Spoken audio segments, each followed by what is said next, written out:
이렇게 반문하면 됩니다. 노동조합이 없었다면. 노동조합이 없었다면 돌아가신 분의 원인이 직장 내 괴롭힘과 과로 때문이라고 하는 게 밝혀졌을까요? 그래서 노동부 장관이 직장 내 괴롭힘이 맞다라고 국회에서 시인을 하셨을까요?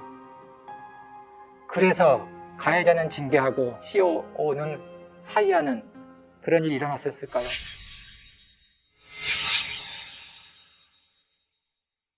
네, 안녕하세요. 방금 소개받은 유명한 노무사입니다. 법무법인 5월에서 일하고 있고요. 이름은 유명하긴 하지만 실질적으로는 무명입니다.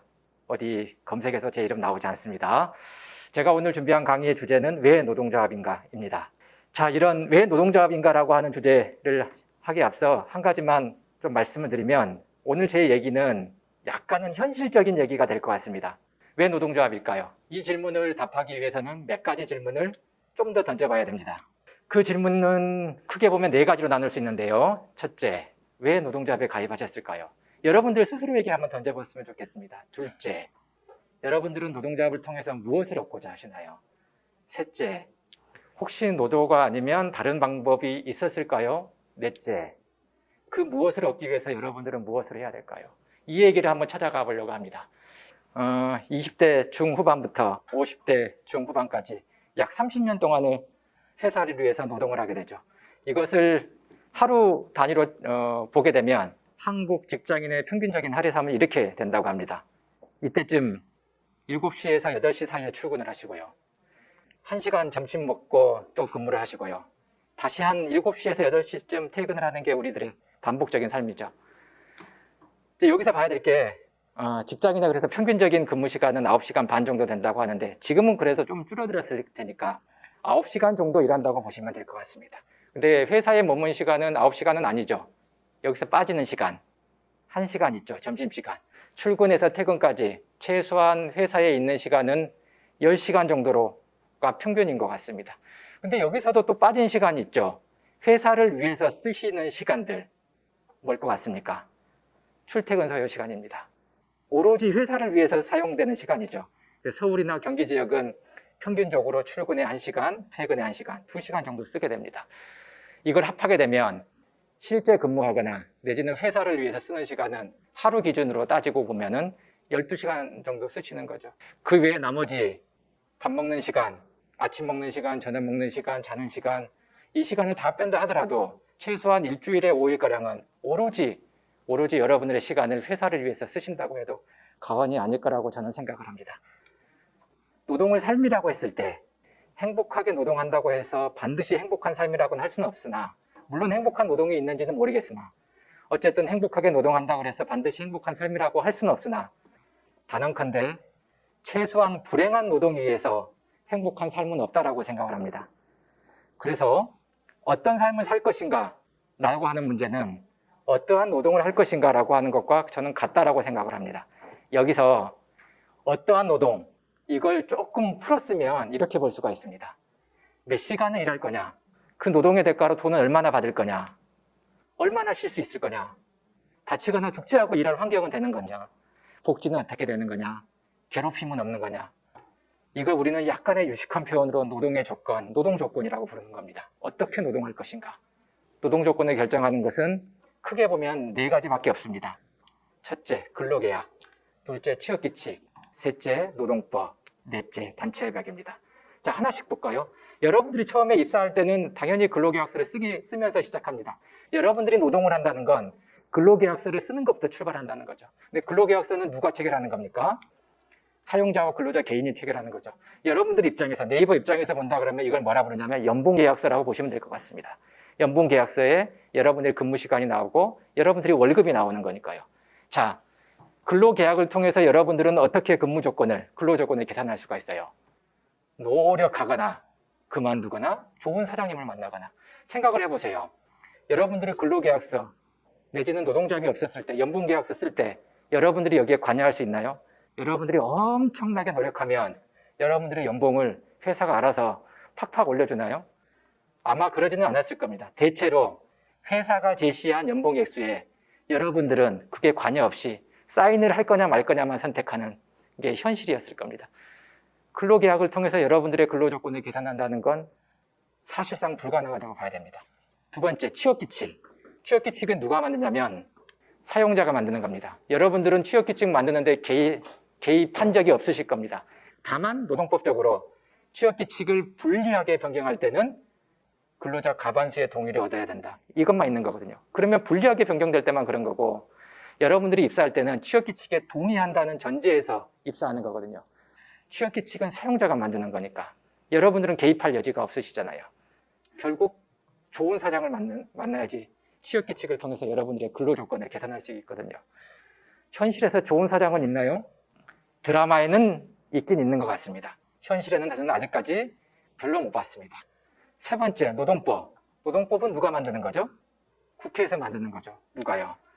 국회의원이. 노동법을 통해서 여러분들의 근로조건을 개선한다는 건 좋은 국회의원을 만난다는 겁니다. 근데 우리 현실에서는 좋은 국회의원이 그렇게 많이 있을까요? 사실 별로 없죠. 몇 사람을 제외하거나. 네 번째, 마지막입니다. 단체협약. 단체협약은 노동조합과 근로자 개인이 아니라 노동조합이라고 한 단체와 사용자가 체결하는 겁니다. 노조를 만들어서 힘이 있는 노조라면 단체협약을 통해서 여러분들의 근로조건을 충분히 개선시킬 수 있습니다. 단체 교섭을 하지 않고 단체협약이 체결되는 경우가 있을까요? 있긴 있습니다. 노동조합이 사용자에게 백지 위임을 할 때 사장님 알아서 임금을 올리든지 말든지 알아서 해주십시오. 이런 노조를 우리는 뭐라고 부르냐면 어용노조라고 부르기도 하고, 어용노조는 노조이긴 하긴 하지만 이걸 컴퍼니 유니언, 회사 노조라고 부르기도 합니다. 이건 노조로서의 자율성이 전혀 없는 노조라고 불리기 힘들겠죠. 이런 노조가 아닌 이상은 교섭을 통해서 단체협약이 체결됩니다.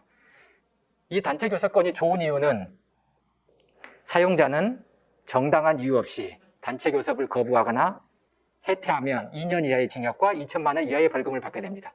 그래서 여기서 해태한다는 건 게을리한다는 뜻입니다. 그러니까 단체 교섭을 나오지 않는다 그러면 사장님은 많게는 2년 이하의 징역을 받게 되는 거라서, 어쨌든 노동조합이 만나자, 교섭하자라고 한다면 사장님은 처벌받지 않기 위해서는 테이블까지는, 교섭 자리까지는 나와야 되는 겁니다. 그 다음에 정당한 단체 교섭권 행사로 인해서 문제가 발생했다 하더라도 민사상, 형사상 면책됩니다. 노조법에 그렇게 되어 있습니다. 이러한 단체 교섭권을 가지고 있는 유일한 단체가 있죠. 우리는 그걸 뭐라고 부르냐면 노동조합이라 부릅니다. 단결권을 가진. 이것을 헌법에서 보장해주고 있습니다. 우리 헌법 제33조에는 이렇게 되어 있습니다. 근로자는 근로조건의 향상을 위하여 단결권, 단체 교섭권, 단체 행동권을 가진다고 되어 있습니다. 이 단결권, 단체 행동권, 단체 교섭권을 합해서 우리는 뭐라고 부르냐면 노동 3권, 근로 3권 이렇게 부릅니다.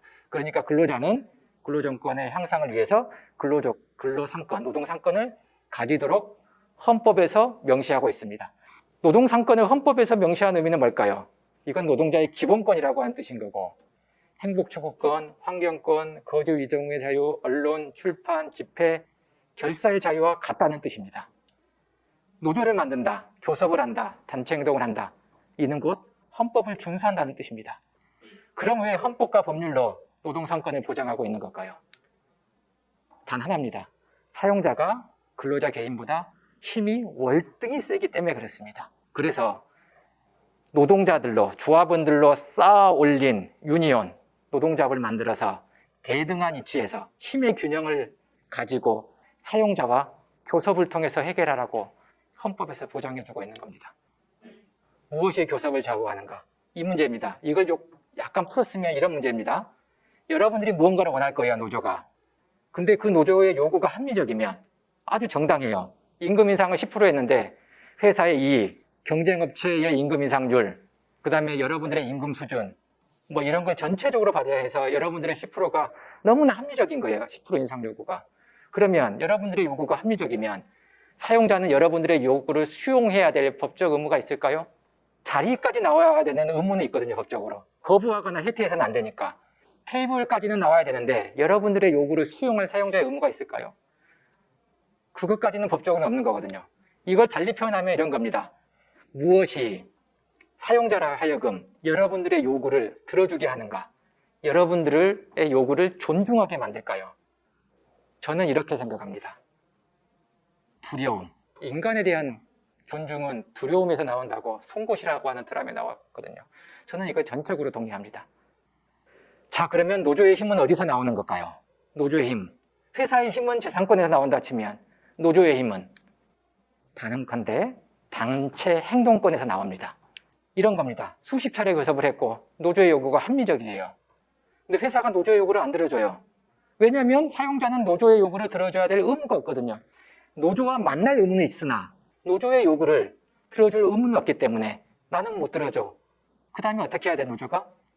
어쩔 수 없이 포기할까요? 아니면 법이 허락한 범위 안에서 무엇이라도 할까요? 이 문제입니다. 단체행동권은. 그럼 단체행동권은 뭘까요? 헌법이 보장한 근로자의 기본권이고요. 노조법에서는 이렇게 되어 있습니다. 노동관계 당사자가, 여기서 노동관계 당사자는 그냥 노동조합이라고 보시면 돼요. 노동조합이 그 주장을 관찰할 목적으로, 그러니까 임금 인상을 목적으로 업무의 정상적인 걸 저해하는 행위, 업무를 방해하는 행위입니다. 임금을 올리기 위해서 사용자의 업무를 방해하라. 이게 단체행동인 겁니다. 그 노조법에서는 정당한 단체행동은 민형사상 면책되고요. 정당한 단체행동을 했다고 해서 근로자를 해고하거나 징계하거나 불이익을 줄 수가 없습니다. 불이익을 주면 2년 이하의 징역과 2천만 원 이하의 벌금입니다. 또 단체행동을, 쟁의행위를 보장하기 위해서 쟁의행위 기간 중에 사용자는 그 중단된 업무를 위해서 근로자를 채용도 할 수가 없고 대체할 수도 없고 도급을 줄 수도 없습니다. 왜냐하면 손해를 계속 발생하라고 법에서 보장해 주고 있는 거거든요. 근데 단체행동 하기가 두렵고 주저하죠. 왜 그럴까요? 제 생각에는 몇 가지 이유가 있는 것 같습니다. 첫 번째, 안 해봤으니까요. 안 해보면 두려운 겁니다. 두 번째, 불법은 아닐까 이런 생각을 하게 되는 거죠. 근데 단체행동이 불법일지 사법일지는 이 네 가지 요건으로 결정됩니다. 첫째, 노동조합이 주체가 되면 되거든요. 노동조합이 하자 그러면은 문제가 없습니다. 둘째, 근로조건에 관련돼가 돼 있으면 됩니다. 그래서 임금 인상을 하기 위해서 단체 행동을 한다. 그러면 합법적인 겁니다. 셋째, 폭력이나 파괴 행위를 쓰면 안 되는 겁니다. 간단하죠? 평화로운 방법으로 단체 행동을 하면 되는 겁니다. 넷째, 조합원의 찬반 투표를 묻고 노동위원회 조정을 거치면 합법적으로 단체 행동을 할 수 있습니다. 그래서 임금이라고 한다는 건 제 생각에는 노동에 대한 합당한 대가이면서 두 번째, 기업인 노동자를 대하는 존중과 예의의 기준이라고 생각을 합니다. 그래서 임금 인상 등 근로조건의 개선 요구는 부끄럽거나 비난할 일이 결코 아닙니다. 근데 그럼에도 부끄럽거나 비난하는 경우가 꽤 있죠. 왜냐하면 우리 현실은 비정규직이 확대되고 고용이 불안정하고 실업률이 증가하고 저임금 노동자가 증가해서 열악한 것에, 사회는 점점 열악한 것에 주목하여 영민에는 익숙하지만 권리를 주장하는 것에 대해서는 낯설기 때문에 그랬습니다. 그래서 우리는 열악한 노동자와 사회적 약자에 대해서 관심을 가지고 차별에 함께 같이 맞서야 되는 겁니다. 우리의 임금 인상 요구와 더불어서요. 자, 이런 단체 행동을 잘하면 좋은 단체 협약을 체결하는 거고 여러분들의 근로 조건이 향상되는 거죠. 임금이 인상되거나 근로시간은 단축되거나 휴가가 좀 더 많이 보장되거나. 자, 그러면 여러분들은 어떻게 해야 될까요? 여러분들은 구체적으로 무엇을 해야 될까요? 여러분들이 할 것은, 여러분들이 황제 편견이라고 한다 그러면 여러분들이 할 것은 이겁니다. 각자의 자리를 지키면 되는 겁니다. 자리를 지키면 자연스럽게 여러분들의 체온이 동료에게 전달되는 겁니다. 이것을 우리가 무엇이라고 부르냐면 우리 사회적으로는 연대라고 부르는 겁니다. 자리를 지키는 것. 자, 결론으로 돌아올까요? 왜 노동조합일까요? 이건 이렇게 반문하면 됩니다. 노동조합이 없었다면 돌아가신 분의 원인이 직장 내 괴롭힘과 가로 때문이라고 하는 게 밝혀졌을까요? 그래서 노동부 장관이 직장 내 괴롭힘이 맞다라고 국회에서 시인을 하셨을까요? 그래서 가해자는 징계하고 COO는 사의하는 그런 일이 일어났었을까요? 늦었지만 실제 오너가 사과하는 일이 일어났을까요? 노동조합이 없었다면 이런 일이 일어날 수 있었을까요? 저는 그런 일은 현실에서는 노동조합이 없었다면 쉽게 일어나지 않는다고 생각합니다. 노동조합이 있었기 때문에 그 원인도 밝혀지고 그건 여러분들의 그분만의 문제가 아니라 여러분들 모두의 문제이기 때문에 더더욱 그렇다고 생각을 합니다.